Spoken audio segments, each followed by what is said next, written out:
I'm going to tell you that I was very disappointed in what I thought was an opportunity for the president to lead this country. I'm going to point to one specific thing, and that was the reaction that he had to the budget that was proposed that came out of the House that's been called the Ryan budget. Now, you may find things in there that you completely agree with, and you may find things in there that you do not necessarily agree with.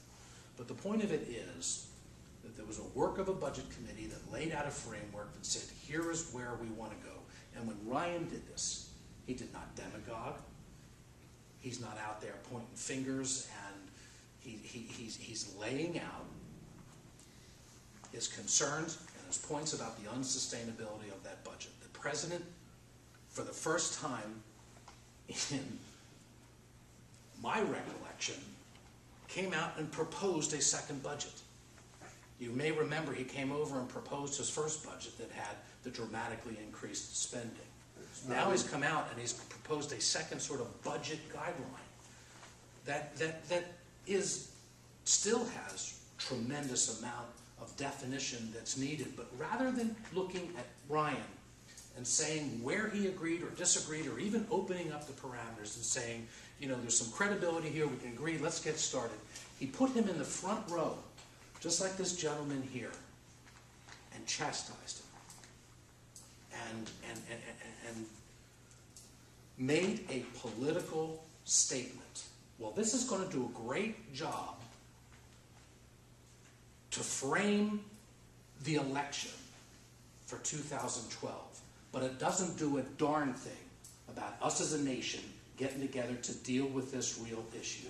And he lost a leadership moment where he could have stood up, and there was no better example of that than the next week, that same weekend after he stands up.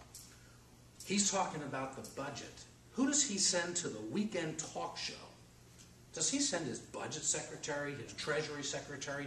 No, he sends his campaign manager to be the person that's speaking on the weekend news show about the direction of the country. And then he goes on a 6-day nationwide tour in which the rhetoric has continued, and quite frankly, in which there's been an awful lot of disinformation designed to scare people and once again break us off into these segments. If you can drive the wedges in American society, then you can begin to get to a point where you've got your plurality.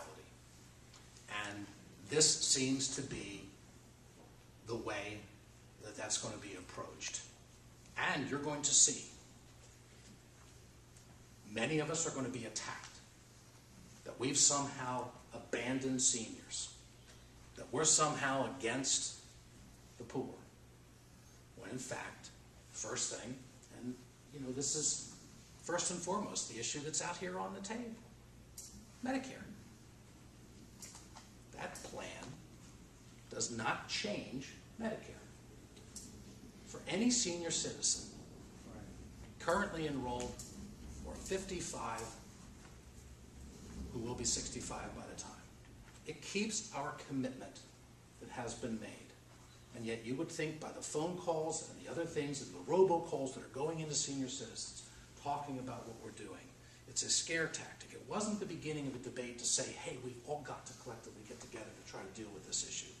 It was the beginning to see if you can scare and divide and drive people away. And that's what we're looking at. And that's the disappointment.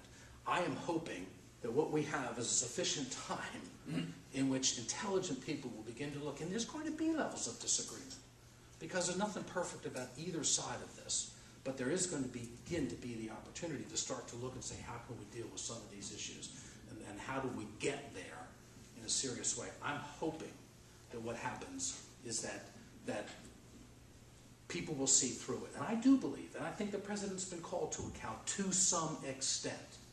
People have looked at that and they said, what I'm seeing and reading is people have called it for what it was. A lack of leadership, that you have a congressman from Wisconsin who's showing more leadership and direction than the President of the United States is a sad commentary in the moment. But I think the American people have enough ability now to read, to think, to discern, and we've got a challenge in Congress to come to look at these issues, and I'm hopeful that we get past the rhetoric and get to meaningful discussion about how we solve this problem.